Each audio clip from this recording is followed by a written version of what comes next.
So welcome back to another episode, and welcome to a round of applause for Kim. The Kim Meister here has finished Xenoblade Chronicles 3.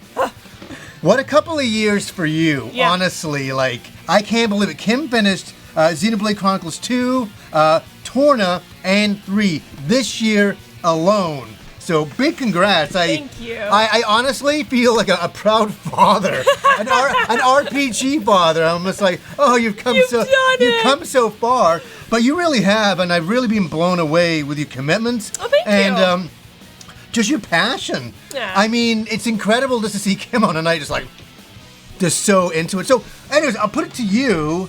You finished it. Yes. What are your final thoughts now? I think we have to talk about it just overall. Right. All the games, like Xenoblade 1, my god, that was a big introduction to an open world like this. Bigger, and a different kind of world than Dragon Quest. I was just going to say, is definitely different than Dragon Quest, but it will always hold a special place in my heart. Yeah. I will always love Xenoblade 1, I think, because it was just such a big experience to be in. Me too. Yeah. That first game has something special about it because it was the first of its kind, on the Switch and all that. Yeah. Well, it came out on the Wii. Yeah.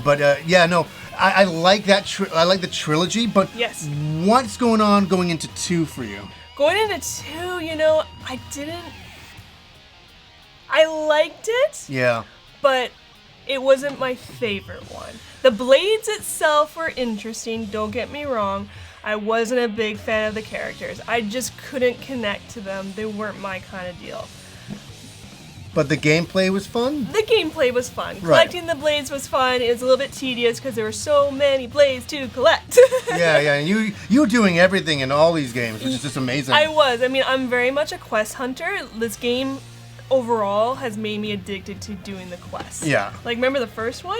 Yes, I remember. Yeah, getting that ice cabbage, and I got so excited when I got it. The ice cabbage. I kept having to go down the slide, and I'm like, there it is, I got it. The ice cabbage is a big funny thing for us. I mean, you're trying to get that item, I remember that. Yeah, so there was that, and then we jump into Xenoblade 3, which just starts to incorporate all the games, and you don't think it's going to be like that. And we have to say, there's going to be some minor spoiler talk, because we're not going to talk about the story at the end of the game. No. We're not going to talk about that aspect, but we're going to talk about some correlations to some of the other Xenoblades. It brings in little things, and with Xenoblade 3, it takes away the blade aspect, but you do combine characters together. Yeah. And I did like the story in this one. I like the main characters coming together, and they have to work together. And there's a whole 10-year lifespan. Right. Like, could you imagine? Like, you have 10 years to live. Yeah. You're born to fight, and then when you die, something happens, and we're not going to get too much into it. Right. But I do like how in this game it has little nods to the other games. Right. Kim was showing me a lot of them as we were going along in it and all that. So, where do we give this a score, first of all? What would you give this out of 10? I would definitely give Xenoblade 3 an 8. An 8 out of 10? An 8 out of 10. So, okay, here we go. Okay. For the first game, what would you give it? Oh, I give that one a 9 out of 10. Okay. I think now, after looking at it all. Okay, number 2? Ooh, number 2, 7.5. Whoa. I'm sorry, I just wasn't... 3 is a 9, and then there's a little game that you're not talking... 3's an 8. Oh, 3's an 8. 3's an 8. And then, what... Maybe I'm already thinking ahead. You're already thinking ahead. The big one. Kim is still talking about this. I love Torna! I know. Torna for life! Torna for life. Well, okay, so what would you give Torna? I give Torna a 9 out of 10. A 9 out of 10. Yeah. And is that... which out of all of them do you enjoy the most? See, it's Torna, isn't it? It's Torna.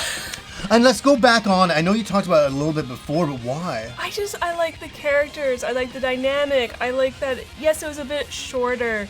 And it was just overall a good game. Yeah. Like, I like the fighting in it. I think, again, the blades weren't such a big deal in this game. Right. So it was good to go into depth with some characters. It was like a prequel, which I really did enjoy. Right. So what would we say for Xenoblade Chronicles 3? Like, what's some other things you think? What are some highs and lows of the game? Some highs and lows. So I enjoyed the story, of course, in Xenoblade 3. I like what they did there. I did like the combining of some characters, making them into something called the Ouroboros, and you're fighting some other characters. I the map in this game is still very intimidating. Like it's definitely a flat land, but you're going up in mountains, you're going up in layers. So it's overall it's pretty intimidating that way. It does get repetitive. I will admit that. You go into a colony, you free them, and then you go about your business, go to another colony, you do that. So that is why I did a lot of the side quests, to make it more interesting, and you collect special characters or heroes in the game to up your own character. So that's what made it very interesting. But I do like how at the end it just started to come all together. Because a lot of people at the beginning is like, no, these aren't connected. Yeah. It's nothing like that. And literally it's just like, really at the end it's like, okay, and then it kind of is. And you're like, oh, it makes it into a very beautiful... like trilogy idea. Yeah. And it's sad to see it go. I mean, these characters overall, everybody, it's really sad when you get connected so much to all of these. And then it's gone, but they did a good job. I will say they did a really good job. And I took a picture of Kim when she finished the game. She's like, give me a moment. I'm emotional. Yes, I'm trying to take all of this in. And how many hours did you put into this one? I think it was at 98. 98 hours? I think so. That's low for you. Yeah, that's pretty low. That's so funny. That's actually low for Kim. I think my highest hour game was Fantasy Life, 210 hours. Oh my god. That was wonderful. But you know, like, what else would you say about Xenoblade Chronicles 3? Anything else, like the lows? Well, you know, I think it's the trilogy itself is something that people should experience and enjoy, for sure. It's a long game, it's a committed game, but I do like what they had to say about it, and the JRPG is just great. Yeah, it's really good as that. It's funny because me and Kim were out shopping last week, and we bumped into a viewer of the show. He said, oh my god, Happy Cause Gamer Kim.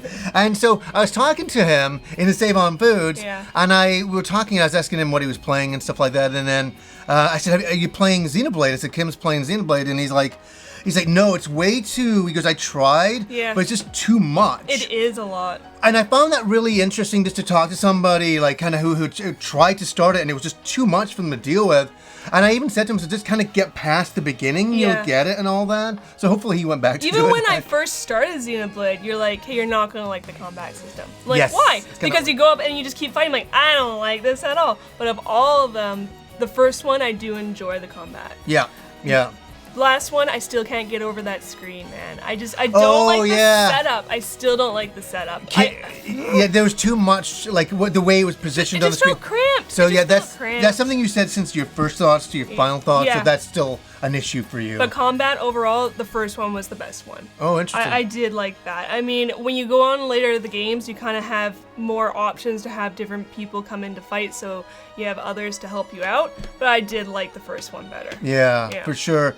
And so it's interesting. Kim's like, fine, like as I said before, Kim has finished 2, Torna, and 3 this year. Yeah. And you're like, I'm done. I'm Xenoblade out. I am so done. Of course. I'm burnt out. Yeah. We're looking forward to Dragon Quest Treasures, though. I am. And that's coming out in December, so it gives us a little. Goodness. There's a little bit of time. Break. Yeah. I have other stuff to do. I know for sure, but I mean, Kim is an RPG crushing machine. Thank you. That means a lot coming from you. Yeah. I got a small history with RPGs. Just a little. Just a tiny bit. I know. Kim is kind of like the extension of me now. Like, it's so interesting. You're hardcore. Like, I used to be really hardcore back in the past. Yeah. Like, where I could annihilate. I remember finishing Xenosaga 1 in like, I think it was like in less than a week. Holy. And just destroyed it. I remember even Wind Waker finishing it less than a week. Everything I'd just be like, done.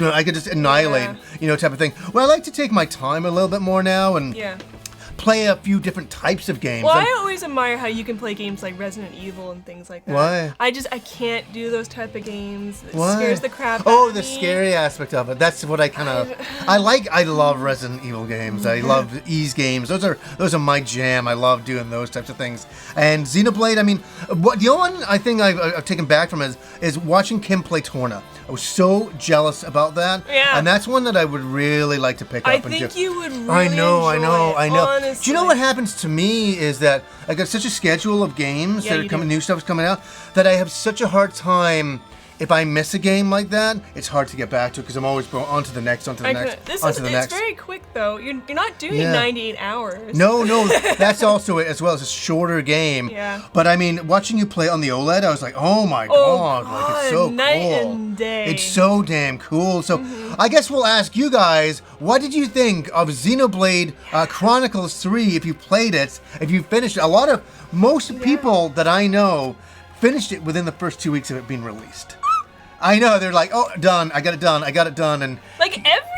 Well, no, I don't think everything. Like even the quest? No, not the quest. Not the quest. That's impossible. Because you always be like, what chapter are you on? What chapter? Like 5? Still? You were on chapter 4, like, it seemed like 4 and forever. 5, Forever and all of that, so... I couldn't help it. Yeah, for sure. So, congrats again to Kim. The Kim Meister absolutely destroyed it with another RPG and a Xenoblade Chronicles at that. So, anyways, guys, until next time.